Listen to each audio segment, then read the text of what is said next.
আমরা অপরিচিত কোনো জিনিস দেখলেই জানতে চাই ওটা কি। এই জানার ইচ্ছাটা ছোট থেকে বড় সকলের মধ্যেই রয়েছে। সবাই জানতে চায় এই জগতের মধ্যে থাকা সমস্ত বিষয়কে। আমরা কেউই সব জানি এমনটা নয়, তাই বলে যে জানার ইচ্ছাও নেই সে কথাও বলতে পারি না। সারা জীবন ধরে জানতে চেষ্টা করেও মানুষ এই জগতের সব কিছুকে জানতে সক্ষম হয় না। তবে জানার মধ্যে একটি আনন্দ আছে।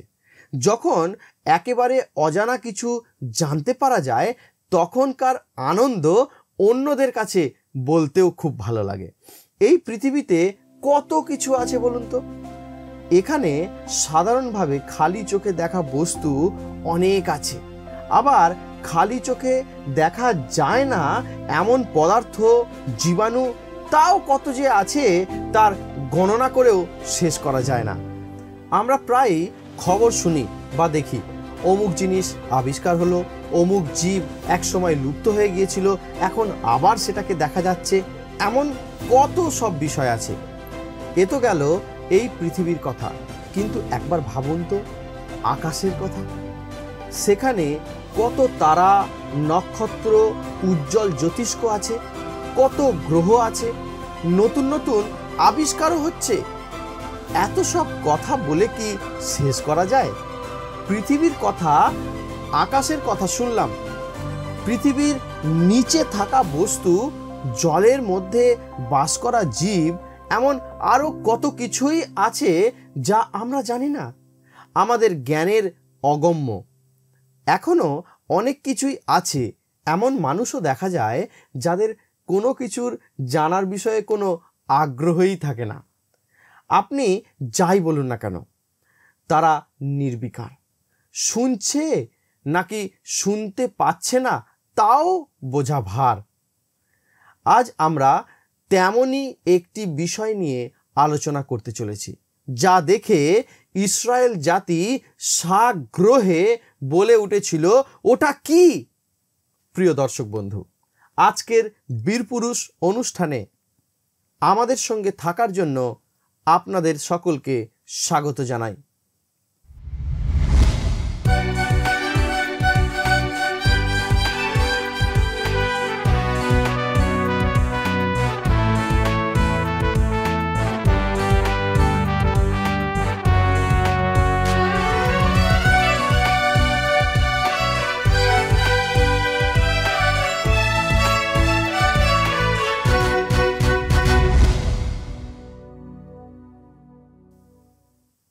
আমি ভানু প্রতাপ পাল, আর আমার সঙ্গে আছে আমাদের শ্রদ্ধেয় দাদা সুব্রত মণ্ডল মহাশয়।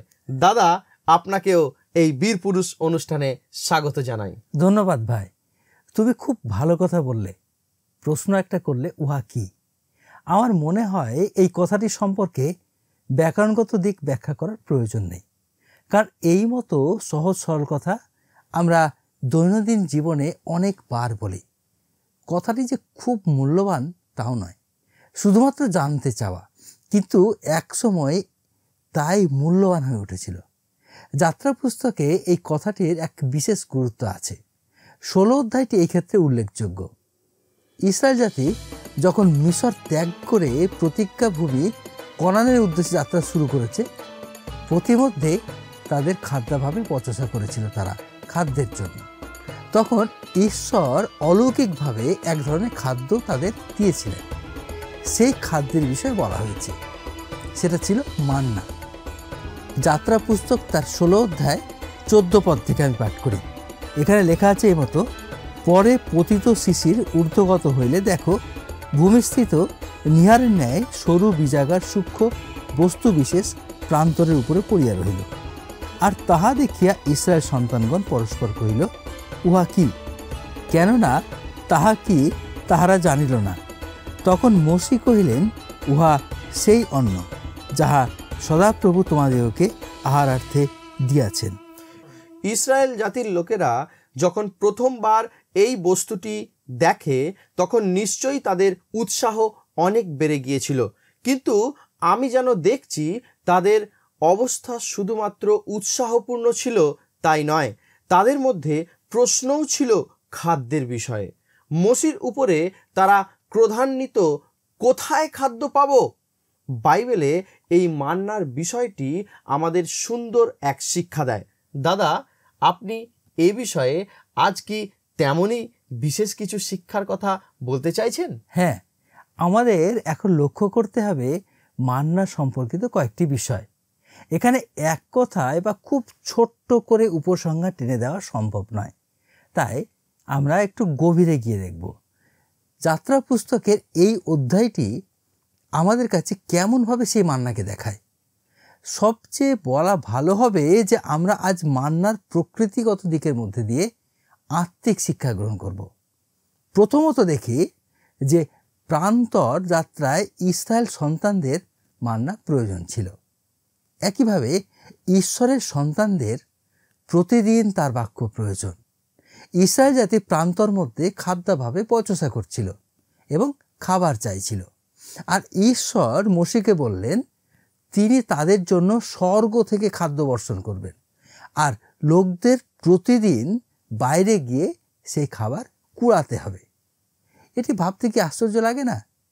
প্রান্তরে কি এমন কোনো ব্যবস্থা ছিল যে প্রায় 6 লক্ষ লোক প্রতিদিন সেখান থেকে খাদ্য ক্রয় করতে পারে?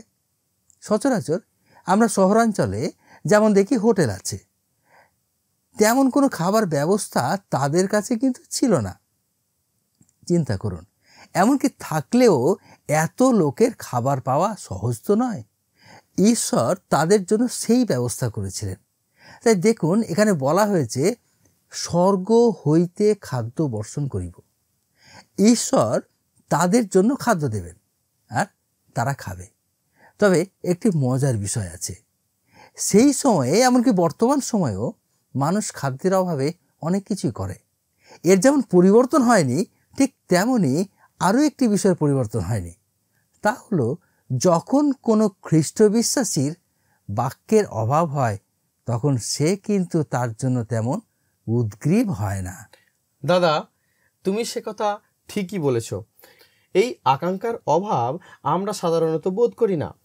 মান্নার কথা বলার মধ্য দিয়ে যেমন আমরা দেখলাম ঈশ্বর খাদ্য যোগাবেন সরাসরি তার মনোনীত জাতির জন্য। খাবারের জন্য কোনো কাজ করতে হবে না, কেবল কুড়াবে। ঈশ্বরের ব্যবস্থা কতই না সহজ, তাই না? ভাই, তুমি ভুল করবে না, এখানে কিছু শর্ত দেওয়া হয়েছে। লক্ষ্য করো 19 আর 20 পদ। দেখো, সেখানে দেখবে সেই লোকেরা সেই দিনের জন্য কুড়ালো এবং খেলো, আবার পরের দিন সকালের জন্য কিছু রেখে দিল। মোশে বলেছিলেন সকালের জন্য কিচ্ছু রাখবে না, তারা সে কথা শোনেনি, অবাধ্য হয়ে কিছুটা রেখে দিয়েছিল। ফল হলো সেগুলোতে কীট জন্মালো, নষ্ট হলো, গ্রহণের অযোগ্য হলো। এখান থেকে ঈশ্বরের লোকদের জন্য বেশ ভালো কিছু শিক্ষা আছে। একদিন ঈশ্বরের বাক্য অধ্যয়ন করে সেটিকে পরের দিনগুলিতে স্মরণ করলেই হবে না, তার থেকে কোনো শক্তি পাওয়া যাবে না। পরের দিন আবার কুড়াতে যেতে হবে। অর্থাৎ প্রতিদিন আমাদের নতুন নতুন শিক্ষা গ্রহণের জন্য তার বাক্যের সান্নিধ্যে যেতে হবে। গতকালের অভিজ্ঞতা আজ আমার কাজে নাও লাগতে পারে। অনেক খ্রিস্ট বিশ্বাসী আছেন যারা ভাবেন প্রতিটি উপাসনায় না গেলেও চলে, মাসে একবার বা 2 বার কিংবা বছরে বিশেষ বিশেষ দিনগুলোতে গেলেই চলবে। প্রিয় দর্শক বন্ধু, এমন চিন্তা আত্মিক জীবনের ক্ষেত্রে মোটেও ভালো হবে না। দিন প্রতিদিন আত্মিক জীবনে এইগুলো ক্ষয় নিয়ে আসবে। ইসরায়েল জাতির লোকেরা পরের দিনের জন্য চিন্তা করেছিল যেন আবার প্রান্তরে যেতে না হয়। দেখুন, বীরপুরুষ অনুষ্ঠানের দর্শক বন্ধুদের উদ্দেশ্যে বলি, আপনিও কি তাদের মতো ভাবেন? জিরোমী ভাবপতির কথা স্মরণ করুন, তিনি খুব ভালো কথা বলেছেন তার 15 অধ্যায় 16 পদে। ভাই, তুমি কি একটু পড়বে? হ্যাঁ, আমি পড়ব।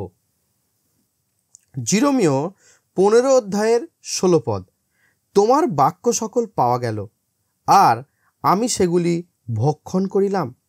তোমার বাক্য সকল আমার আমোদ ও চিত্তের হর্ষজনক ছিল। কেননা হে সদাপ্রভু, বাহিনীগণের ঈশ্বর, আমার উপরে তোমার নাম কীর্তিত। আমরা সকলেই এখানে একমত হব যে ঈশ্বরের বাক্য দ্বারা আমাদের পুষ্টি লাভ হয়। এটি প্রয়োজন আত্মিক জীবনের জন্য। দ্বিতীয় বিষয়টি হলো, মান্না কুড়ানোর সময় ছিল প্রাতঃকাল, যার অর্থ খুব সকাল। আমি এই সময়ের প্রতি জোর দিতে চাই। আরও একটু ঘুমিয়ে নিই, হোক না বেলা, পরে যাব। কিছুটা যেন অলসতার ভাব। ঈশ্বরের সন্তানদেরও প্রতিদিন সারা দিনের কাজের পূর্বে ঈশ্বরের বাক্যের কাছে যাওয়া প্রয়োজন, যেন সারা দিনের জন্য শক্তি সঞ্চয় করতে পারে। লক্ষ্য করুন, 21 পদে বলা হয়েছে, কিন্তু প্রখর রৌদ্র হইলে তাহা অর্থাৎ মান্না গলিয়া যাইত। পরে যা ঘটবে তা হলো এইরকম, আমরা সারা দিন কাজের মধ্যে এতটাই ব্যস্ত হয়ে পড়ব যে তখন আর ঈশ্বরের বাক্যের জন্য সময় দেওয়া সম্ভব হবে না, খুব কঠিন হয়ে পড়বে। দেখা যাবে যে আর সময়ই পাওয়া গেল না। তাহলে কী হবে? আমাদের আত্মিক জীবন সেই দিনের জন্য অভুক্ত থেকে যাবে। এইভাবে বিশ্বাসীর জীবন ক্ষতিগ্রস্ত হয় এবং দুর্বল হয়ে পড়ে।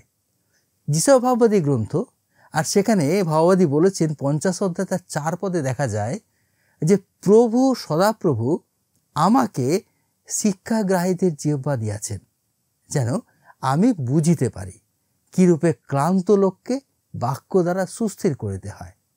তিনি প্রভাতে প্রভাতে জাগরিত করেন, আমার কর্ণ জাগরিত করেন, যেন আমি শিক্ষাগ্রাহীদের ন্যায় শুনিতে পাই। দেখতে হবে ঈশ্বর কি আমাকে প্রভাতে প্রভাতে জাগরিত করছেন? তিনি কি আমার কান খুলে দিচ্ছেন? আর দিলেও কি আমি ঈশ্বর রব শুনতে পাচ্ছি, না আর অন্য কিছু শুনছি? ঈশ্বরের বাক্য পাঠ করার মধ্য দিয়ে আমরা আত্মিক জীবনে বৃদ্ধি লাভ করি। এখানে আজ এক নূতন শিক্ষা পেলাম যে ঈশ্বর প্রভাতে প্রভাতে আমাদের জাগরিত করেন এবং আমাদের কর্ণ জাগরিত করেন, যেন আমি শিক্ষাগ্রাহীদের মতো শুনতে পাই। তার বাক্য শোনা এবং গ্রহণ করা প্রয়োজন। আমরা আত্মিক জীবনে দুর্বল হই, এর একমাত্র কারণ হলো ঈশ্বরের বাক্য শুনি কিন্তু তা গ্রহণ করি না। হ্যাঁ, ঠিক বলেছ। এবারে তৃতীয় বিষয়টি দেখি, আর এটি ওই 16 অধ্যায়ে লেখা আছে 35 পদে। সেখানে লক্ষ্য করে দেখা যাবে যে যতদিন ইসরায়েল লোকেরা ওই প্রান্তরে ভ্রাম্যমান অবস্থায় ছিল, ততদিন তারা সেই মান্না খেত এবং ঈশ্বর তাদের তাই যোগান দিতেন। কনান দেশে প্রবেশ করার পর তারা অন্য খাবার খেল। ঈশ্বর 40 বছর পর্যন্ত তাদের মান্না যোগান দিলেন। ইসরায়েল জাতি প্রান্তরে থাকাকালীন সময়ে খাদ্য হিসাবে নির্ভর করেছিল মান্নার উপর। অতএব লক্ষ্য করি, আমরা যতদিন এই জগতে আছি, তার অর্থ আমরা যারা খ্রিস্ট বিশ্বাসী তারা প্রান্তরের মধ্যে দিয়ে গমন করছি। একদিন নতুন আকাশ নতুন পৃথিবী দেখব, ঈশ্বরের সঙ্গে বাস করতে পারবো সেই স্বর্গে অনন্তকালের জন্য। আমাদের আত্মিক জীবনের এই যাত্রায় আমরা কিসের উপর নির্ভর করি? গীতরচক বলছেন, গীতসংহিতায় পাওয়া যায় 119 গীত 33 পদে, সেখানে লেখা আছে, সদাপ্রভু তোমার বিধিপথ আমাকে দেখাও, আর আমি শেষ পর্যন্ত তাহা পালন করিব। গীতরচক চাইছেন ঈশ্বরের বিধিপথে চলতে এবং তিনি চাইছেন শেষ পর্যন্ত চলবেন। দাদা, আমরা এমন অঙ্গীকার করতে পারি না। আমাদের প্রয়োজন ঈশ্বরের যোগান, কিন্তু বেশিরভাগ সময়ই আমরা নিজেদের তৈরি করা পথে চলতেই বেশি আগ্রহী। এই জগতে ঈশ্বরের বিধিপথে চলার জন্য তাঁরই বাক্যের মধ্য দিয়ে জানতে হবে এবং চলতে হবে। ইসরায়েল জাতির কাছে মান্না প্রতিদিন পাওয়ার ফলে সেটি খুব সহজলভ্য হয়েছিল এবং তারপরে দেখা যায় তাদের কাছে তা মূল্যহীন, স্বাদহীন হয়ে পড়েছিল, যে কারণে তারা মাংস খেতে চেয়েছিল। পরের বিষয়ে আমরা এবার আসি। হ্যাঁ, এই বিষয়টি খুব আকর্ষণীয়। যাত্রা পুস্তক তার 16 অধ্যায় 4 পদে বলা হয়েছে যে স্বর্গ হইতে খাদ্য বর্ষণ করিব। এখানে আমি মনে আরও একটি অংশের কথা বলি, যা পাওয়া যাবে যোহন লিখিত সুসমাচারে তার 6 অধ্যায় 32 থেকে 33 পদে। এই অংশে যেখানে দেখি যে প্রভু যীশু নিজেই বলছেন সেই মান্নার বিষয়ে, কারণ সেখানে লেখা আছে, আমি মধ্যে থেকে পড়ছি, যে মসিহ তোমাদেরকে স্বর্গ হইতে সেই খাদ্য দেন নাই, কিন্তু আমার পিতায় তোমাদেরকে স্বর্গ হইতে প্রকৃত খাদ্য দেন। কেননা ঈশ্বরের খাদ্য তাহাই যাহা স্বর্গ হইতে নামিয়া আইসেও জগৎকে জীবন দান করে। লক্ষ্য করুন, আমরা জানি যিশুই ঈশ্বরের বাক্য এবং তিনি স্বর্গ থেকে নেমে এসেছিলেন, সেটা আমাদেরই জন্য। আর তিনিই বলছেন, আমি জীবন খাদ্য। আরও লেখা আছে যে তার কাছে আসে সে কখনো ক্ষুধার্ত হইবে না, তৃষ্ণার্ত হইবে না। আমরা খ্রিস্টের কাছে থেকে যদি আত্মিক জীবনে ক্ষীণ, রুগ্ন, তৃষ্ণার্ত, ক্ষুধার্ত, ব্যথাতুর, হতাশ, অনিশ্চয়তা ইত্যাদির মধ্যে দিয়ে যায়, তাহলে আর কিভাবে বলি যে আমরা বীর পুরুষ? ঈশ্বরের বাক্য ধ্যান করতে হবে, তার অন্তর্বর্তী শিক্ষাকে গ্রহণ করতে হবে, তার সঙ্গে সময় কাটাতে হবে, দেখতে হবে, শুনতে হবে তিনি কি বলতে চান, তবেই প্রকৃত জীবনযাপন করতে পারবো। আর এর জন্য চাই অধ্যাবসায়, আয়াসে ফল লাভ হয় না।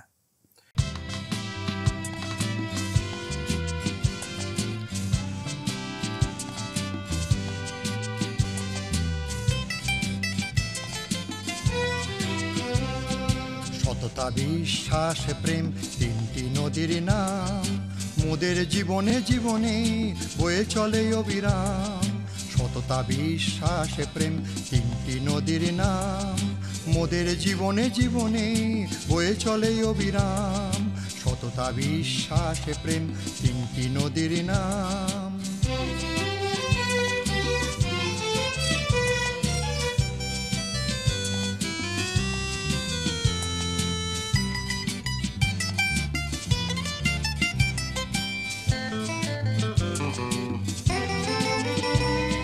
যেখানে সততা নাই খ্রিস্ট সেখানে নাই, যেখানে সততা নাই খ্রিস্ট সেখানে নাই।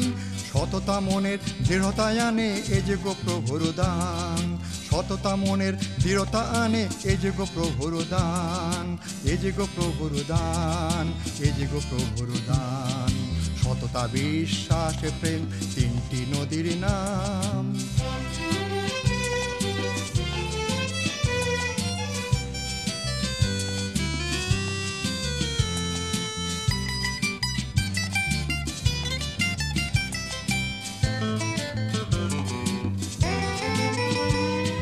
বিশ্বাসে অবিচল সে তো মনে পায় বল, যে বিশ্বাসে অবিচল সে তো মনে পায় বল।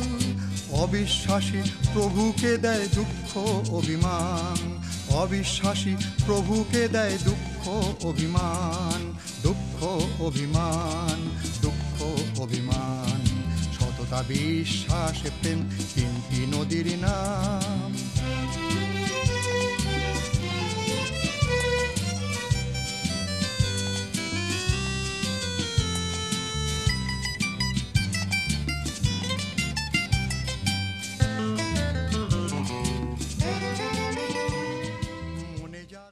আমার কাছে এই বিষয়গুলো নতুন করে দেখতে সাহায্য করছে যে আমরা ঈশ্বরের বাক্য পাঠ করি ঠিকই, কিন্তু তার গভীরে যে আরও কত কিছু আছে তা অনেক সময় না দেখেই আমরা আমাদের শাস্ত্র অধ্যয়ন শেষ করি। এই অধ্যায়টি অনেকবার পড়েছি, কিন্তু এইভাবে কখনো চিন্তা করিনি। মান্না ইসরায়েল জাতিকে জুগিয়েছিলেন, প্রান্তরে তারা তাই খেয়েই দিন অতিবাহিত করেছে। কিন্তু আজও যে আমাদের জন্য ঈশ্বরের সেই মান্না তিনি এখনো দিচ্ছেন, একবারও কিন্তু তা ভেবে দেখিনি। হ্যাঁ, মান্না সম্পর্কে আরও অনেক বিষয় আছে। এসো তাড়াতাড়ি আমরা সেই বিষয়গুলোর প্রতি দৃষ্টি দিই। ইসরায়েল জাতির লোকেরা যে স্থানে ছিল সেই প্রান্তরেই মান্না নেমে এসেছিল। যেমন ইসরায়েল জাতি যখন পারণ প্রান্তরে ছিল সেখানেই তারা মান্না পেয়েছিল, একইভাবে তারা যখন সিন প্রান্তরে তখন সেখানে পেয়েছিল। ভাই এখানে দেখো 16 অধ্যায় তার 14 পদে মান্না সেই স্থানেই পড়েছিল যেখানে তারা সহজে যেতে পারত। ঠিক। দেখলো শিশির শুকনো হলে সেগুলো সেই মান্না হলো, সেইগুলো প্রান্তরে পড়েছিল। যিশু কি এমন সহজেই আমাদের কাছে আসেন না? তাকে পাওয়ার জন্য কি আমাদের বিশেষ কোনো স্থানে যেতে হয়? তিনি কি আশা করেন আমরা তার দেওয়া নির্দিষ্ট কোনো স্থানে যাব? না, এমন তো হয় না। আমরা যেখানে আছি সেখানেই তাকে ডাকতে পারি, আর তিনি সেই ডাকে সাড়া দিয়ে আমাদের কাছে আসেন। তার অর্থ আমি বলতে চাইছি না যে তিনি শারীরিকভাবে প্রকট হয়ে আপনাকে দেখা দেবেন এবং সরাসরি বলে দেবেন আপনি কি করবেন। আমাদের ঈশ্বর এমন অবাস্তব নন। তিনি অদৃশ্য, তিনি কাজ করেন, তার ক্ষমতা পরাক্রম আছে। আপনার সঙ্গে তিনি কিভাবে কথা বলবেন বা শিক্ষা দেবেন সেটি একান্ত তাঁর নিজস্ব পরিকল্পনা এবং তার অধিকার। তবে আমি শুধুমাত্র বলতে পারি তিনি তার বাক্য দ্বারা আমাদের শিক্ষা দিয়ে থাকেন। প্রিয় বন্ধু, আমরা যেখানে আছি সেখানেই ঈশ্বর আমাদের শিক্ষা দেবেন। তার জন্য শিক্ষাগ্রাহী হৃদয় থাকতে হবে। তার কাছে আপনি প্রার্থনা করুন, যে বিষয়ে জানতে চাইছেন বা আপনার সমস্যার কথা তার কাছে তুলে ধরুন। অবশ্যই তিনি উত্তর প্রদান করবেন। এ বিষয় নিয়ে আমরা আগেই এই অনুষ্ঠানে আলোচনা করেছি। আপনি অবশ্য ইউটিউবে গিয়ে সেটিকে দেখে নিতেও পারেন। আসুন আমরা মান্না সম্পর্কে আরও কিছু শিখি। ভাই, মান্না সম্পর্কে আরও অনেক কিছু থাকলেও আমি বিশেষত আরও দুটি বিষয় বলবো। এখানে অর্থাৎ যাত্রা পুস্তক তার 16 অধ্যায় দেখো, প্রত্যেককে নিজের জন্য সংগ্রহ করতে হতো। 16 পদে লেখা আছে, তোমরা প্রত্যেক জন আপন আপন ভোজন শক্তি অনুসারে তাহা কুড়াও। এখানে নির্দিষ্ট করে এক বচনে প্রথম পুরুষকে উল্লেখ করে বলা হয়েছে। আমি ব্যাকরণ অনুযায়ী কথা বলছি। একইভাবে নতুন নিয়মে যখন আমরা আসি যোহন লিখিত সুসমাচার তার 3 অধ্যায় 34 পদে, সেখানে দেখবেন এই একইভাবে বলা হয়েছে, যে কেহ সে, আবার বলা হয়েছে যে কেহ সে, তাহার। এই শব্দগুলো তেমনি প্রত্যেক জনকে নির্দিষ্ট করে। ঈশ্বরের বাক্যের জ্ঞান লাভ করতে হলে আমার নিজেকেই চেষ্টা করতে হবে এবং তা সংগ্রহ করতে হবে এবং তা ব্যক্তিগতভাবেই গ্রহণ করতে হবে। যদিও বর্তমানে পূর্ব প্রস্তুত কিছু ধ্যানের ফলাফল পাঠ করেই আমরা আমাদের ব্যস্ততার মধ্যে দিয়ে ঈশ্বরের সঙ্গে ব্যক্তিগত সময় কাটানোর বিষয়টা শেষ করি। কোনো একজন স্বনামধন্য ঈশ্বরের ভক্ত দাস কোনো একদিন কি মান্না গ্রহণ করেছিলেন, তার জীবনে তা কেমন শক্তি দান করেছিল, তার মধ্যে কতখানি আত্মিক পুষ্টিগুণ ছিল, সেই সব আমাদের জানা থাকে না। তা বর্তমানে কিভাবে সংরক্ষিত করা হয়েছে তাও আমাদের জানা থাকে না। এখানে একটা কথা বলতে হয়, সংরক্ষণের প্রক্রিয়া বলতে গিয়ে বলতে হয় দুটি দিকের কথা। প্রথম হলো, এটি কি আশীর্বাদবর্ধক উপায় সংরক্ষিত? প্রশ্ন করুন। যেমন ধরুন, সময়সীমা উপেক্ষা করে চলতেই থাকবে। এবং দ্বিতীয় বিষয়টি হলো, নাকি ব্যবসা ভিত্তিক। যেমন ধরুন, বর্তমানে মোবাইল, তার কত ফিচার আছে, একটির পর একটি, আরও আবার একটি আসছে। তাই বলি, এই সব ফিচার কিন্তু শেষ হচ্ছে না, আসতেই থাকছে। অতএব নিজে ঈশ্বরের বাক্যের সান্নিধ্যে আসুন। অবশ্যই বিভিন্ন মাধ্যম থেকে শিক্ষা গ্রহণ আপনি করতেই পারেন, তবে লক্ষ্য রাখবেন সেটি যেন বিশ্বাসযোগ্য এবং ঈশ্বরের বাক্য কেন্দ্রিক হয়। দাদা, আমাদের সময় প্রায় শেষের দিকে এসে গেছে। ইতিপূর্বেই তুমি বললে আরও দুটি বিষয় বলবে। প্রথমটি শুনলাম, এবার দ্বিতীয়টি বলো। হ্যাঁ, দ্বিতীয় বিষয়টি হলো, ইসরায়েল জাতি এই মান্না খেয়ে প্রতিটি দিন শারীরিক শক্তি পেয়ে এগিয়ে চলছিল। অথচ কিছু মানুষ সেখানে ওই প্রান্তরে এই মান্নাকে তুচ্ছ করেছিল। ভাবতে পারো, তারা তার প্রয়োজনীয়তা একসময় বুঝেছিল, অথচ বুঝতে পারেনি যে ওটা ঈশ্বরের আশীর্বাদ। এই বিষয়টি আমরা পাব গণনা পুস্তক তার 11 অধ্যায় 4 থেকে 6 পদের মধ্যে। কিছু লোক ইসরায়েল জাতির মধ্যে ছিল যারা বিদ্রোহী হয়েছিল। একরকম প্রায় প্রত্যেকটা সময় ইসরায়েল জাতির লোকেরা বুঝতে পারেনি তারাও তাদের সঙ্গে এই খাদ্যের ব্যাপারেও বিদ্রোহী হয়ে উঠল। তারা তখন মাংস চাইল, তার জন্য দুঃখ করতে লাগলো, মিশরের কথা বলে হাহুতাশ করতে থাকলো। তারা এই খাদ্যকে তুচ্ছ করল। ঈশ্বরের আশীর্বাদ যখন স্বাভাবিকভাবে আমরা নিয়মিত পেয়ে থাকি, তার জন্য কোনো কষ্ট করতে হয় না, চাওয়ার পূর্বেই আমাদের হাতে এসে যায়, তখন সাধারণভাবে তা আমাদের কাছে মূল্যহীন হয়ে পড়ে। আবার এই একই পুস্তকে আরও এক স্থানে লেখা আছে, ইসরায়েল জাতির লোকেরা বলেছিল জাপায় 21 অধ্যায় 5 পদে, আমাদের প্রাণ এই লঘুভক্ষ ঘৃণা করে। ভাবতে পারেন এতে কি মনে হয়? ঈশ্বর তাদের প্রতি খুব সন্তুষ্ট হয়েছিলেন? আমার তো মনে হয় না। ইব্রিয় পত্র তার 2 অধ্যায় 3 পদে বলা হয়েছে, এমন মহৎ পরিত্রাণ অবহেলা করিলে আমরা কি প্রকারে রক্ষা পাইব। এখানে পরিত্রাণ এই শব্দটিকে আমরা তুলনা করতে পারি খাদ্যের বিষয় নিয়ে, কারণ তাদের খাদ্যের প্রয়োজন ছিল এবং মান্না পাওয়ার পরে সেই প্রয়োজন মিটেছিল। ওই দিন ইসরায়েল জাতির লোকেরা সকলে রক্ষা পায়নি, অনেকে প্রান্তরে মারা পড়েছিল। এমনকি ভাই, তুমি দেখবে শুধুমাত্র 2 জন ছাড়া মিশর থেকে বেরিয়ে আসা সকলেই প্রান্তরে মারা পড়েছিল। ভাবতে পারো?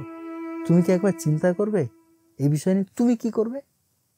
দাদা, আজকের আলোচনায় আমরা একটি নূতন বিষয় দেখলাম, কারণ এখানে ঈশ্বরের বাক্যের সম্পর্কে আমরা সাধারণত যে শিক্ষা পেয়ে থাকি এটি তার থেকে অন্যরকম এবং আকর্ষণীয়। আপনাকে অনেক ধন্যবাদ জানাই। এবারে আজকে যেমন আমরা আলোচনা করছি তা কি আরও একবার দেখলে ভালো হয় না? তার অর্থ তুমি বলতে চাইছো আমরা কি কি বিষয় পেলাম? হ্যাঁ দাদা, আমরা দেখলাম মান্না সম্পর্কে প্রান্তর যাত্রায় ইসরায়েল সন্তানদের মান্না প্রয়োজন ছিল। সেখানে দেখেছি প্রথম বিষয় যে ঈশ্বরের সন্তানদের প্রতিদিন তার বাক্য প্রয়োজন। দ্বিতীয় বিষয় শিখেছি প্রতিদিন সারাদিনের কাজের পূর্বে ঈশ্বরের বাক্যের কাছে যেতে হবে। তৃতীয়ত দেখেছি যতদিন আমরা এই জগতের মধ্যে বসবাস করছি ততদিন আমাদের ঈশ্বরের বাক্য প্রয়োজন। চতুর্থত এই বাক্য ঈশ্বর দত্ত, মানুষের রচনা নয়। পঞ্চমত এই বাক্য সহজলভ্য এবং আমাদের প্রত্যেককেই তা ব্যক্তিগতভাবে গ্রহণ করতে হবে। এবং শেষ বিষয়, ঈশ্বরের আশীর্বাদ তুচ্ছনীয় নয়। ধন্যবাদ দাদা। প্রিয় দর্শক বন্ধু, আজ আর নয়, আগামী দিনে আমরা আবার একটি নূতন বিষয় নিয়ে আলোচনা করব। আশা করি আজকের এই অনুষ্ঠান আপনাদের ভালো লেগেছে। যদি সত্যিই ভালো লেগে থাকে তাহলে আপনি স্ক্রিনে দেওয়া এই নাম্বারে যোগাযোগ করবেন অথবা মিসড কল করবেন। আমরা আপনাদের ফোনের অপেক্ষায় থাকব।